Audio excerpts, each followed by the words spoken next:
Hello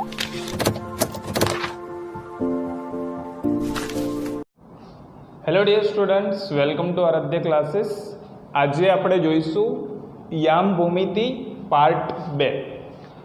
પહેલા પાર્ટની અંદર આપણે ડિસ્કશન કરી હતી યામ ભૂમિતિની અંદર આ કાર્ટેશિયન પ્લેન, કાર્ટેશિયન યામ, ચાર ચરણ, એ બધી વસ્તુ શું છે. બીજા ભાગની અંદર આપણે આના દાખલા સોલ્વ કરવા જઈએ છીએ. એક્સરસાઇઝ 3.2 દાખલા નંબર 2 પહેલાં લઉં છું. પહેલો જે દાખલો છે એ દાખલો તમારે થિયરી એટલે પહેલા પાર્ટની અંદર જ આવી જશે. એ તમારે તમારી રીતે ફર્સ્ટ વિડીયો કમ્પ્લીટ જોશો એટલે ખ્યાલ આવી જશે. દાખલા નંબર 2માં એક આવી રીતે પ્રશ્ન પૂછાયો હતો. 0, 1, 2, 3, 4, 5, 6, -1, -2, -3, -4, -5.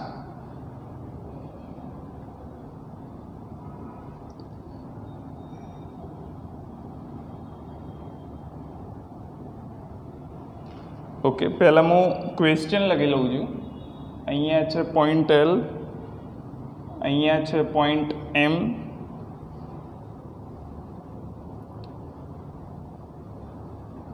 આ પોઈન્ટ B, આ point H, point E, point G,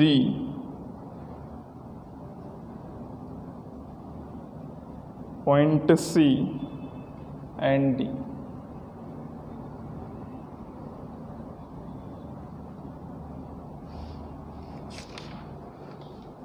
જો વિદ્યાર્થી મિત્રો, આવી રીતનો એક તમને આલેખ આપેલો છે. આલેખ એટલે XY પદ્ધતિની અંદર આવી રીતે બિંદુ દોરેલા છે.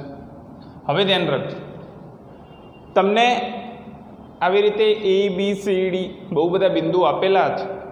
એની અંદર પહેલાં ચોપડી ખોલો, 3.2 ખોલો, દાખલા નંબર 2 જો. એની અંદર પ્રશ્નો આપેલા હશે. એમાં પહેલો પ્રશ્ન છે કે B બિંદુના યામ લખો. B બિંદુના યામ શું થશે? હવે ધ્યાન રાખજો, B બિંદુના યામ પૂછ્યા છે તો B બિંદુ ઉપર પહોંચી જાઓ.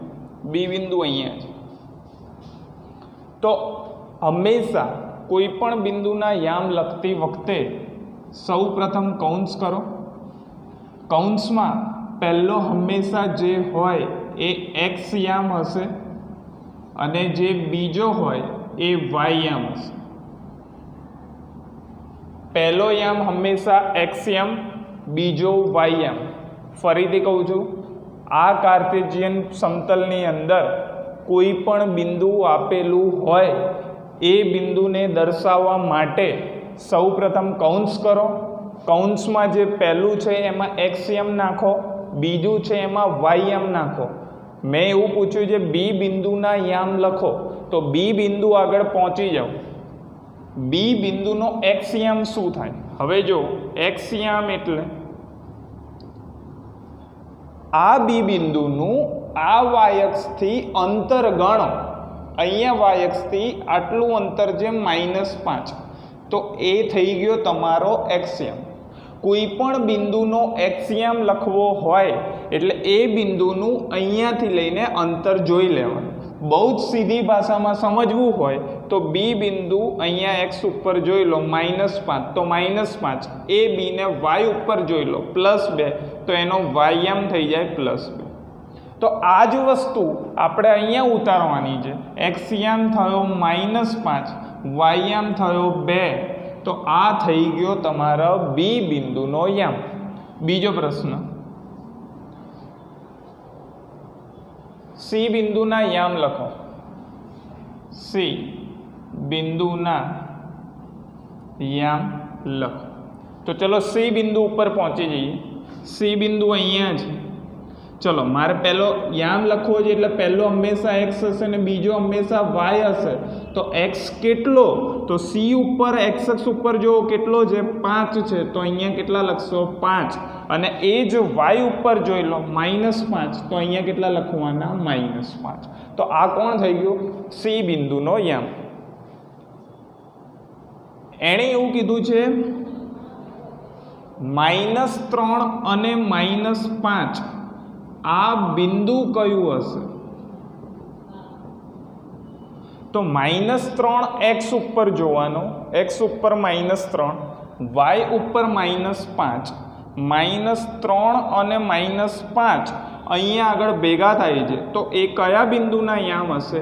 એ બિંદુના. તો આનો આન્સર થઈ જશે બિંદુ ઈ. નંબર 4, 2 અને -4 યામ વાળું બિંદુ કયું? તો એક્સ ઉપર 2 જતા રહો, વાય ઉપર -4 જતા રહો, 2 અને -4 ભેગા થાય એ બિંદુ છે જી. તો આનો આન્સર થઈ ગયો જી. નંબર 5, બિંદુ ડી નું એક્સ યામ લખો. ચોપડી ખુલ્લી રાખજો, જોડે જોડે જોતા જજો એટલે ખ્યાલ આવશે.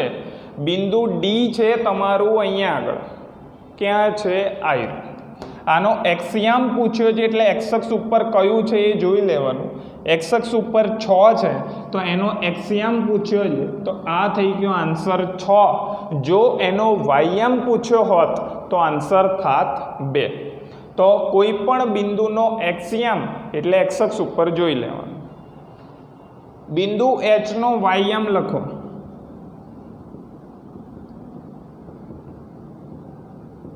ચલો બિંદુ એચ ક્યાં છે? બિંદુ એચ અહીંયા છે. અહીંયાનો વાય યામ લખવો છે.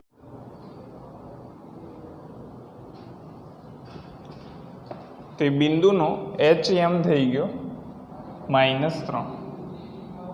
એટલે આપણને એવું પૂછ્યું હતું બિંદુ એચ નો વાય યામ કેટલો થશે? તો બિંદુ એચ નો વાય યામ થઈ જશે -3. એની પછી એવું છે બિંદુ એલ ના યામ લખો. ચલો હવે ધ્યાન રાખજો, આ એલ તમારા માટે નવો છે. એલ અહીંયા છે.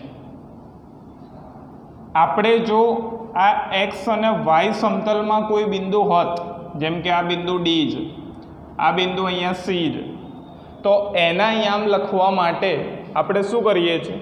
એનો એક્સ અને એનો વાય એ બે જોઈને અહીંયા આગળ લખીએ છીએ. અહીંયા છે બિંદુ એલ. બિંદુ એલ જે છે એ અક્ષ ઉપર જ છે. અહીંયા જો એક બિંદુ એમ પણ છે, એ બિંદુ એમ પણ અક્ષ ઉપર છે.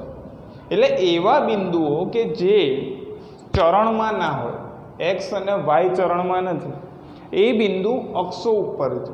એક વાય અક્ષ ઉપર છે અને એક એક્સ અક્ષ ઉપર. તો અક્ષો ઉપરના જે બિંદુ હોય એ બિંદુના યામ લખવા માટે શું કરવું?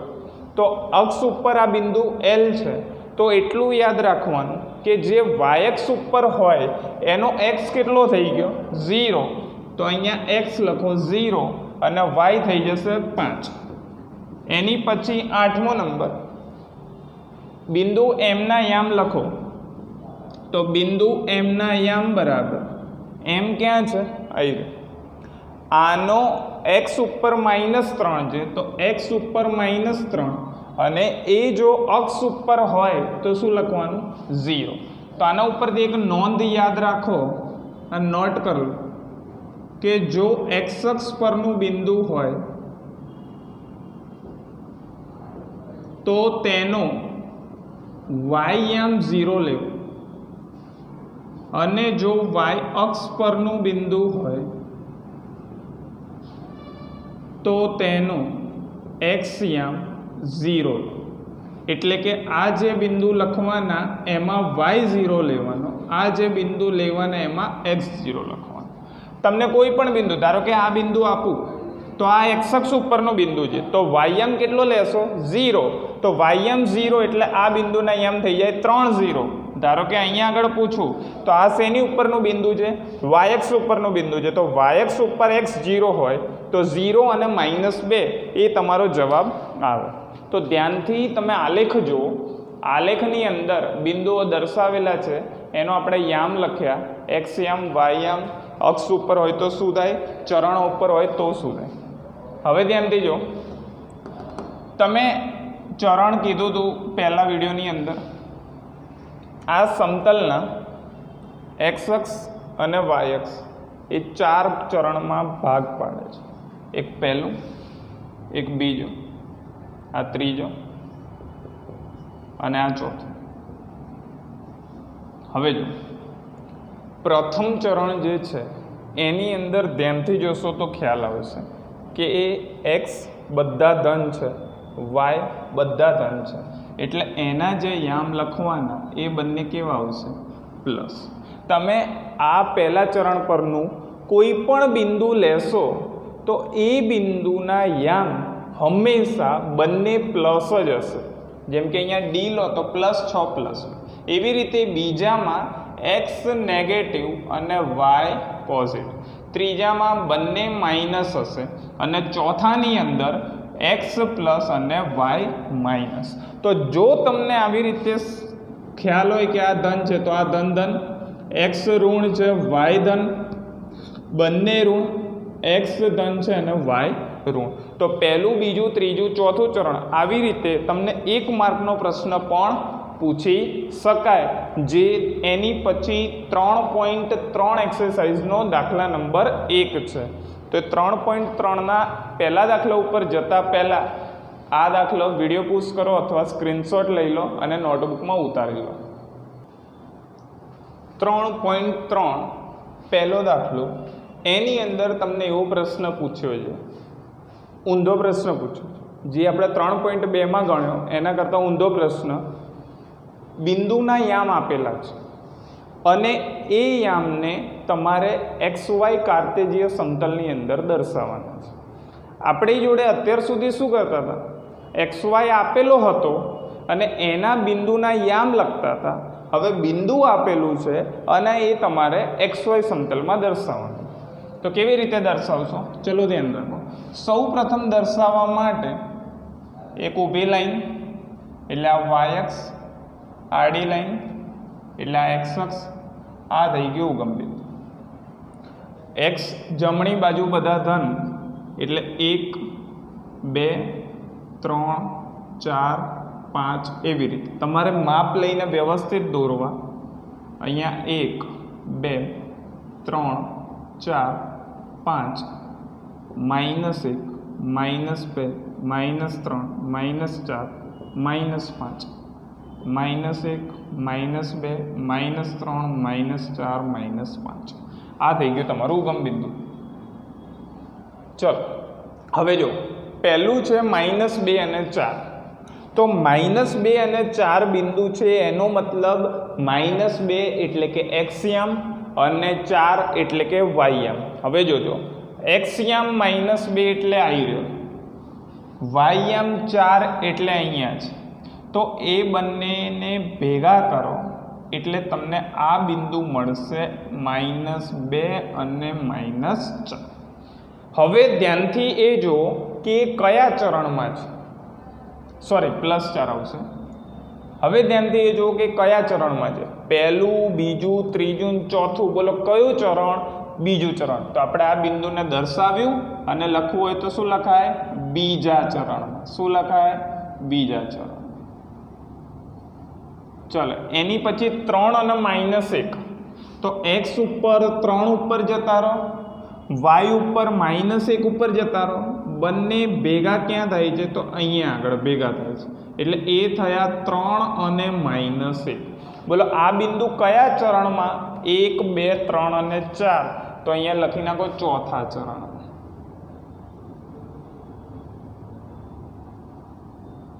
ચલો -1 અને 0 વાળી વસ્તુ હોય, -1 આવી રહ્યું અને 0 એનો મતલબ વાયયામ 0 છે એટલે એ અક્ષ ઉપર જ હોવો જોઈએ, એ હશે એક્સ અક્ષ ઉપર.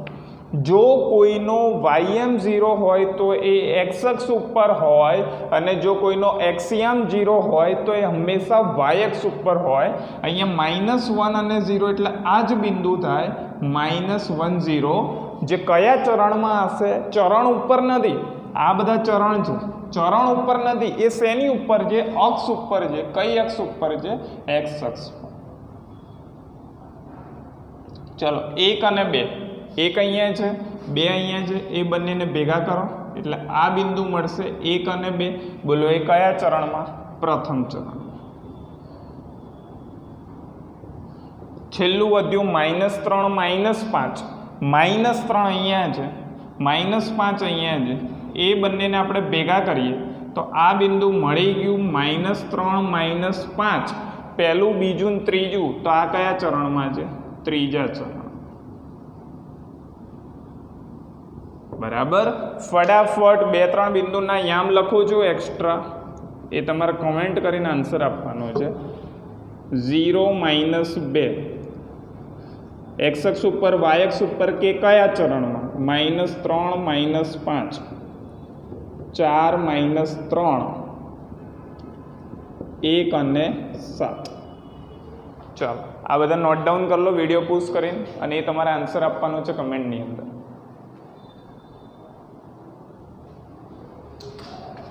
ચલો આપણે સ્વાધ્યાય ચેપ્ટર નંબર 3 બહુ જ સહેલું છે.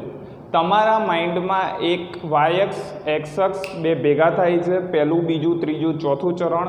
ક્યાં કોણ ધન, ક્યાં કોણ ઋણ, કેવી રીતે બિંદુ દર્શાવવું, કેવી રીતે અક્ષ ઉપર બિંદુ હશે, કેવી રીતે યામ લખવા, આ બધી જ માહિતી તમે મગજમાં સંગ્રહિત કરી લો એટલે આ ચેપ્ટર બહુ જ સારી રીતે આવડે. હવે આપણે થોડાક એક્સ્ટ્રા ક્વેશ્ચન જોઈશું કે જેથી કરીને ખ્યાલ આવે કે ટ્વિસ્ટ કરીને પ્રશ્ન પૂછાય તો કેવી રીતે આન્સર આપવા. એવા બિંદુના યામ લખો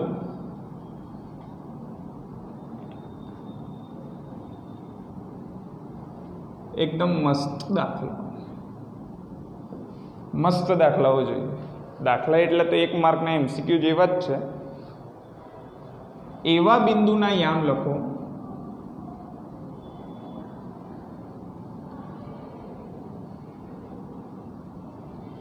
જે x અને y અક્ષને બંનેને છેદે. હવે ધ્યાન રાખજો, એવા બિંદુના યામ આપણે લખવાના છે કે જે x અને y બંનેને છેદે. તો x આવી રહી, y આવી રહી. તો x અને y બંનેને છેદે મતલબ બંને ઉપર હોય એવું બિંદુ કયું? x અને y બંને અક્ષ ઉપર જ બિંદુ કયું? બહુ સિમ્પલ સમજવા જેવું છે કે જો x અક્ષ ઉપર હોય તો તમે એનો ym 0 લો છો અને y અક્ષ ઉપર હોય તો તમે એનો xm 0 લો છો. તો બંને અક્ષ ઉપર હોય એનો મતલબ એ હશે 0 0 0 0 એટલે આને આપણે કહીએ છીએ ઉગમ બિંદુ. તો આ પ્રશ્ન બહુ બધી વખત ફેરવીને પૂછી શકે. આનો આ જ પ્રશ્ન હું તમને એમ પણ પૂછી શકું કે આડી રેખા અને ઊભી રેખા એકબીજાને છેદે તે બિંદુના યામ લખો. તો એકબીજાને છેદે એ 0 છેદે એને કહેવાય ઉગમ બિંદુ, યામ થઈ ગયો 0 0. બીજા ભાષામાં તમને એમ પણ પૂછી શકે સમક્ષિતિજ રેખા અને શિરોલંબ રેખા એકબીજાને ભેગા થાય તે બિંદુના યામ લખો, તો પણ ઉગમ બિંદુ 0 0. તો x અને y અક્ષ બંનેને છેદે તેવા બિંદુના યામ થઈ જશે 0 અને 0.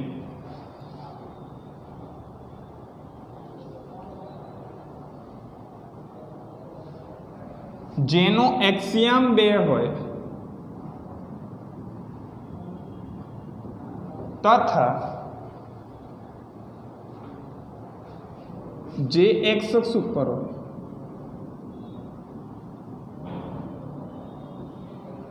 જેનો એક્સિયમ 2 છે અને એ બિંદુ x અક્ષ ઉપર છે.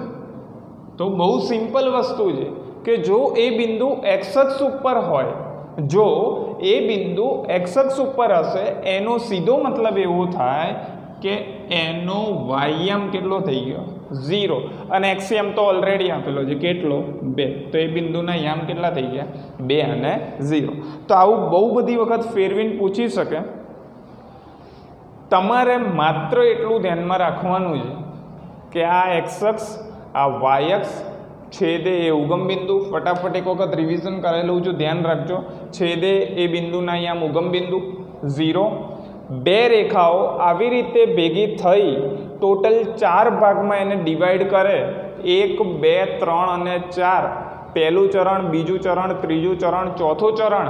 પહેલામાં બંને plus, minus plus, minus minus, plus minus. એનેથી આગળ કોઈ પણ બિંદુના યામ લખવા હોય એટલે પહેલો લખાય એક્સ યામ, બીજો લખાય વાય યામ. એક્સ યામ એટલે એ બિંદુ અહીંયા જોઈ લેવાનું, એ હશે એક્સ, અને એ બિંદુથી અહીંયા જોઈ લેવાનું, એ હશે તમારો વાય. તો આવી રીતે એક્સ અને વાય લખાય. અક્ષ ઉપર હોય તો જે રીતે શીખવાડ્યું એ જ રીતે, એક્સ અક્ષ ઉપર હોય તો y0 અને વાય અક્ષ ઉપર હોય તો x0. આવી રીતે આપણે બિંદુ દર્શાવી શકીએ. ચરણ સમજ્યા, ઉગમ બિંદુ સમજ્યા, બરાબર. તો આ હતું આપણું ચેપ્ટર નંબર 3. બહુ જ નાનું છે, સિમ્પલ છે. સ્ક્રીનશોટ લઈ લો અને નોટબુકમાં ઉતારી દો. 2 જ ભાગની અંદર છે. કોઈ પણ તકલીફ હોય તો આપણે ઝૂમ લેક્ચર ઉપર એનું સોલ્યુશન કરીશું.